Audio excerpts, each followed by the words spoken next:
Well, we're accident-free to start your Tuesday morning commute, but of course, seeing some wet conditions out there, so please plan ahead this morning. Live look at our camera, I-15 near 29th South over in South Salt Lake, and we're looking pretty good out there. Lots of green on the map. Haven't seen any major issues along the I-15 corridor, and thankfully no major issues along our I-215 interchanges. If you're coming in from Ogden this morning, traveling south, you are seeing relatively quiet speeds, and thankfully not seeing any major issues. Now, tips for driving in the rain: slow down, increase your following distance, turn on your headlights, and of course, avoid slamming on brakes. We finally got it out there, Lori. From the sky for you, Matt, here is Little Cottonwood Canyon at Lisa Falls. We are seeing some snow coming down. A little stagnant on our camera here, but I can assure you we are seeing a consistent flow there. So keep in mind, no restrictions on the roads along this stretch just yet. So we're looking pretty good out there. Thankfully, relatively quiet. Still seeing green across the map. No major issues along the I-15 corridor, and we're relatively quiet. Good morning to our Tooele commuters. If you're traveling to Salt Lake City, still about a 36-minute ride, and haven't seen any major issues across the rest of our arteries. Deja, thanks so much. Well, getting your money back, what you need to know about the new rules that require airlines to pay you back if your flight is canceled or delayed.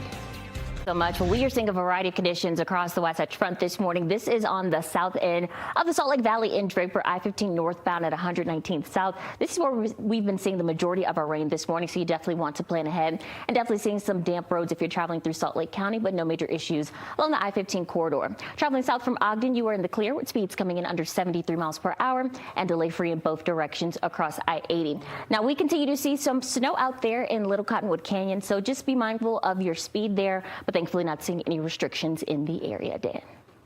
Thanks so much. Accident-free with seeing wet conditions on the main corridor of I-15, especially near Point of the Mountain if you're traveling through Utah County and South Salt Lake. Now, coming south from Davis County, we're relatively quiet. Thankfully, not seeing any major issues on the map. From Ogden, you will start to see some worsening conditions on your approach to the downtown area. No major issues coming from Tooele, about a 36-minute ride over to I-15. Taking a look at our camera here, seeing some snow coming down Little Cottonwood at 7 turns. So keep in mind, no restrictions in the area. But I do want you to take a look at some video that we have this morning from UDOT. It's showing some foggy conditions, both Big and Little Cottonwood Canyon. So not seeing any restrictions like I mentioned, but you definitely want to plan ahead and take it easy out on the road if this is a part of your morning commute. And well, a traffic alert to tell you about. We have 2 issues out on the roads. The first, SR 36 in Tooele County. This is on the northbound side along State Route 36 at Erda Way. We're seeing several vehicles blocking the left lane, and partial traffic is getting by in the right. Now, it's not causing any major delays right now, but we are starting to see some stacking on the approach. So if you're heading out of Stansbury Park or Tooele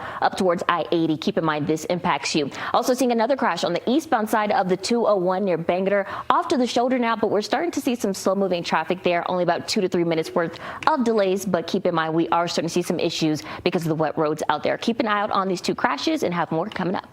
Deja, thanks so much. Well, this flu season is getting more people sick, especially children.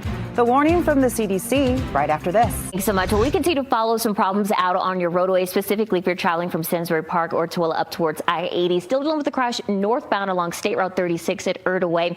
Now, it was blocking the left lane, but we have seen some stacking on the approach as police work to get it off to the right shoulder. So keep in mind what was a 36-minute ride now, I would say about a 44-minute ride. So keep in mind you will see some stacking on the approach. Continue to follow this crash eastbound on the 201 near Bangor, still off to the shoulder, but take a look at the delays that are building. 6 minutes worth of added drive time as you're heading out the door. Waking up, heading out the door, still following 2 crashes. The first northbound along State Route 36 at Erda Way in Tooele County, adding about 8 minutes worth of added drive time. It has been moved off to the right shoulder, but we're seeing heavy stacking on the approach, and still dealing with that other crash eastbound on the 201 near Bangor. We're seeing 8 minutes worth of added drive time with that rain coming down. You want to take it easy, be mindful of your following distance, and plan ahead. Matt?